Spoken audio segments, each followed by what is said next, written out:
او بل په دې ورځ باندې یو خاص طبقه دا تعزیه هم راباسي، تعزیه هم جوړوي. ګوري دا بالکل ناجایز کار ده، د شریعت پرانا کې د اسلام سره هیڅ تعلق نشته. د حضرت حسین رضی الله تعالی عنہ په شکل باندې یو شبیهه جوړه کی، دا وایي دا د حضرت حسین رضی الله تعالی عنہ شکل، بیا بازارونو کې ګرځوي، بیا په یو خاص ځای باندې کېدی، الانکه خپل جوړه کړی وي، د دې ته سجده لګوي. غیر الله ته سجده لګول شرک ده. ګوري د الله تعالی نه بغیر د بل چاته سجده لګول، د بل چا نه د یو شي غوښتنه کول، خپل مراد اظهار کول چې ماته د تراکه ته د ورکول والی د هر شي خالق مالک ته، دا شرک ده. الله تعالی سره په ذات کې، په صفاتو کې او په اسما کې شریک کول دا شرک وایي.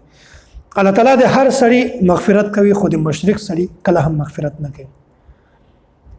نو دوی داسې شبیهه جوړه کی او دې ته سجده لګوي، بیا خپل په زړه کې چې کوم مراد نیولی وي د هغه اظهار کوي چې ته ماته بچیان راکه، ماته مال راکه، ماته جایداد راکه، د ما دا کار وکړه. الله تعالی نه بغیر د دغه شي نه سوال کوي. او بیا دا نه د دغه مجسمه زیارت دا د حضرت حسین رضی الله تعالی عنہ زیارت غني. څومره غلط عقیده ده. او بیا په دې ورځ باندې د ذل جناح یو اس دا تیاروي او په دې باندې د لاندې بچان باسي او خزي باسي په یو خاص طریقه باندې یو بدعات او رسم ایجاد کړی ده. دا شبیهه د خپل لاسو باندې جوړوي. الله تعالی قرآن کریم کې فرمایي اتعبدون ما تنحتون، تاسو د یو شی عبادت کوي چې هغه تاسو خپل جوړ کړی ده. ګوري دا داسې ته لکه یو سړی چې د بت عبادت کوي.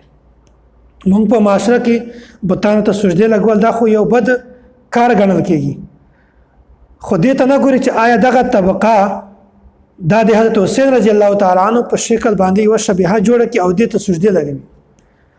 څومره یو غلط بدعت ته او څومره یو غلط رسم او رواج ده. الله تعالی دې موږ تاسو ټول د داسې بدعاتونه او د داسې رسوماتونه په حفاظت کې وساتي.